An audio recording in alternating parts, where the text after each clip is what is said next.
I'm coming at you folks with some more super spicy speculation. So if you didn't know, every time a new patch comes onto the public test server, a site called SmiteDataMining.com takes a look at all the files, the data files, and tries to find any sort of juicy information, new champions, new cosmetics, anything that's being added to the game, but we can't actually see yet. So it's in the dev build, but we can't see it in the release versions. And today we've got two big things coming forward. And the first is a completely unheard of champion that is codenamed Fairy Prototype. Now there is a name called Flak, however like last time when Zenith was wrong because it was actually data linked to something else, so it may very well not be the name like Zenith wasn't Lawman's, and now we know it's Lex. Another member chipped in that Flak was likely a PvE mode character because they linked that Flak to a champion that had 7,000 health. So they didn't know whether this was the sort of PvE challenge mode version of this champion. But anyway, let's get on with this fairy prototype. So I think the stereotype of fairies is to be quite feminine, but you never know, we might have a male fairy, and maybe it'll be something a little unexpected, maybe like a blob like Io off of Dota 2, where he's just sort of this like flying orb and fairy type thing. But one of the first things that's listed, and why it's probably actually quite early in development, is that listed is the standard spin fuser. And if you didn't know, the spin fuser is a weapon from Tribes, and Hi-Rez had the rights to the Tribes series and released Tribes Ascend, another free-to-play game that sort of run its course. And it was sort of almost like a grenade launcher that exploded on impact, but it fired out almost like a disc, and you'd fire this energy disc out and get hits. So we can sort of guess that this is going to be an area damage champion with this sort of grenade launcher spin fuser.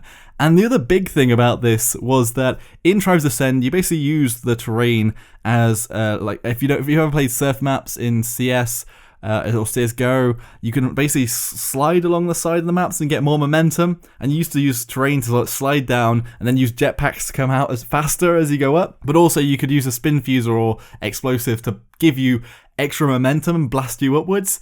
So a bit like Soldier, I guess, when you do the rocket jump, there's also a disc jump here, where once you use the weapon, you gain 1,600 knockup when you hit yourself with the spin fuser. And I'd hazard a guess, if they're bringing this out, there'll probably be a card in your deck to do reduced damage to yourself as well, just to make this disc jump have a lot of utility. But basically, this is going to be their movement ability, and it will be really interesting to see a champion with this sort of rocket jump / their disc jump. Dead Zone, one of the abilities that's a bit more vague because the only information is that it's deployable. Great, it could be anything. It could be like a flower that attacks people, a fairy mine that sort of slows people. Who knows? We can only just guess at this point. The next one is Cluster Bomb, another ability, and it says in the description like a grenade, but basically spawns more projectiles or bombs. So it could be just sort of like a general cluster bomb. And then finally, Fly Like a Fairy is one of the abilities. So it could just be that this champion is going to be a fairy, like a fantasy fairy, that basically flies and uses a sort of spin fuser sort of style weapon and is just very mobile. And maybe another flanker or damage dealer, I'd say. More on the damage side, maybe fitting that sort of role that Soldier in TF2 sort of fits. And I guess where Cassie and Lex are at the moment, perhaps it'll be able to fly a bit like Drogos in the game. Obviously none of these abilities are listed at the ultimate, and maybe flying is going up into the air and basically shattering loads of sparkly dust that kills enemies. We can only just guess. It's all juicy speculation, folks, so we'll have to put that one on the back burner. So the second one is, I've already talked about Oracle in the past, but now we've got a name, not 100% again, but Seris is a name for Oracle, or at least that's what we know for now. The description is, heal your allies and harm your enemies by channeling the power of the abyss. And they're apparently cursed, so they've got that going for them, so it could be quite a dark champion. And a lot of their abilities sort of mirror Shadow Demon in Dota 2, and they're sort of like this horrific creature with like spikes and almost looks like they're from Doom, I guess. So maybe we're going to have something along those lines, but I've already talked about it. The left click is Soul Orb, you do damage and stacks up to 10 orbs. And I think right click, you'd rend the soul, and this will give damage based on how many stacks of these orbs you put onto an enemy. So you basically stack them up with all of the orbs, and then right click and rend the souls. This is actually the same as Shadow Demon. They fire out this sort of like sick of shadows, and then as many stacks as you get onto the enemy, you can sort of rend it and get higher damage for it.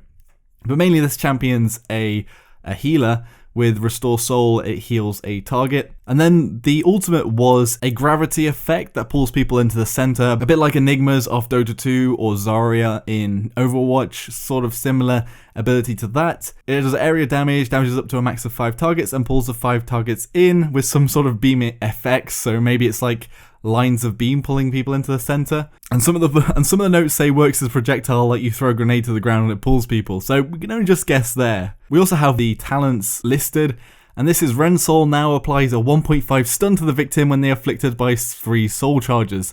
This sounds almost like Maldamba in their reload snake, because basically you're getting those orbs on, you use that rend, and then you'll get a small stun. That could be quite a big deal actually in a lot of matches. Mortal Reach increases the range of Restore Soul by 300% and duration by 1 second. Again, if this is a heavy healer, like Maldamba's Mending Spirits, this could be a big pickup. And finally, Soul Collector, you now store 4 absorbed souls, increasing your maximum health and movement speed by 8% per soul. Souls clear on death. Oh, I actually missed one of the abilities, Shadow Travel, so maybe you go invisible like Grok, or you sort of go into a shadow on the floor, a bit like Maldamba's Slither. Something like that, I could only guess. I'm not entirely sure on this Soul Collector one, but that's quite interesting. Maybe you absorb the souls as you put them, or take them away from the enemy. Maybe on your Ren Soul, you could have up to 32% extra health and movement speed, which is, you know, quite good. So let's get into some of the cards. Revenant is just increases your health by 50, 100, 150, or 200 at each level. Sorceress, gain reload speed of 5, 10, 15, or 20%, just sort of standard ones. Umbral Gift. If an enemy is affected with a soul charge, you move 8, 16, or 20, 24, or 32% faster. That could be a big deal, especially if you're putting a lot of these souls down, especially when you're stacking lots onto enemies. Ebon Dynamo just increases your ammo count by 1, 2, 3, or 4. Bane, basically every soul charge you detonate reduces the cooldown of Restore Soul by 0.2 seconds. Now this helps out your healing, so could be in the healing lineups. Although it doesn't say the extra amounts, but I'd guess 0.2, 0.4, 0.8, and 1 second on the level 1, 2, 3, or 4. Dark Whisper, increase your movement speed and shadow travel by 20, 30, 40, 60, or 80%. Actually, this sort of suggests that shadow travel, you actually go invisible or turn into a shadow, because it can't be like an active, ability where you use it and you're stuck in some sort of animation, because why would you have extra speed whilst you're doing that? Maybe shadow travel only reduces the incoming effects of attacks and things, who knows? It sounds rather odd. Dustwalker reduces the cooldown of shadow travel by 1, 2, 3, or 4 seconds. That's just helping your escape. Nether Siphon, heal 50, 100, or 150, or 200 every second whilst in shadow travel, just making that more useful. Veil reduces the cast time of shadow travel by 15, 30, 45, 60%. So is this shadow travel like a channeled ability? That's quite interesting, actually. That must mean it must be at least 1 second or 2 seconds to make the 60% actually viable. That's quite interesting, actually. And then Dark Sight, Ren Soul reveals enemies affected with soul charges for 1, 2, 3, or 4 seconds. We see the usefulness of that in Lex and Kinessa, how useful revealing can be against invisible champions. Essence Rip, Ren Soul heals you for 8, 16, 24, or 32% more. So that's on the self heal. Wickedness, 1, 2, 3, or 4. Basically reduces the cooldown of Ren Soul by 0.5, 1, 1.5, 2 seconds. So if you're being quite aggressive, this could be a pickup. Blood Pact. While channeling Restore Soul, you heal yourself for 70, 140, 210, or 280 per second. So this sort of suggests that the heal on your allies, the Restore Soul, has a cast time of some sort of time, or maybe it's like a beam that you hold onto with the allies. Faded to Black, Restore Soul reduces the cooldown of shadow travel by 0.5, 1 second, 1.5 seconds, or 2 seconds while you're channeling Restore Soul. That one's just charging up your what I guess is your escape, or maybe it's just changing, like shifting into another mode with your champion. And then Soul Forge, reduce the cooldown of Restore Soul by 0.5, 1, 1.5, or 2 seconds. That's going to be probably a pickup for healing builds. Spirit Leech, every second channeling Restore Soul generates 2, 4, 6, or 8 ammo. Don't know if this one will be picked up, depends how good your left click actually is. Anyway, going through Seris or Oracle's abilities there, like all the cards sort of go to the sort of evil theme, or the sort of evil, like demon-esque, shadowy demon kind of character that they're going to be. So we did actually see some footage of this champion without their animations or weapons or model, with Canacox MTR, the Spanish YouTuber who got onto the PTS and found them whilst they were bugged onto the old PTS and OB44, the PTS before it was removed. It was hard to tell what exactly was going on, but we also got a little bit of a taste there as well. Either way, I'm especially looking forward to this fairy champion, and especially with the disc jump, could be a lot of fun in their maneuverability. Anyway, what does everyone else think about these champions? Do you think there's something I've missed? And do you have any of your own spicy speculations? Be sure to put them in the comments section below. If you enjoyed the video, be sure to hit that like button. If you didn't, then you can always dislike it if you really have to. Subscribe for more of my content, and I'll see you all next time. Joshino.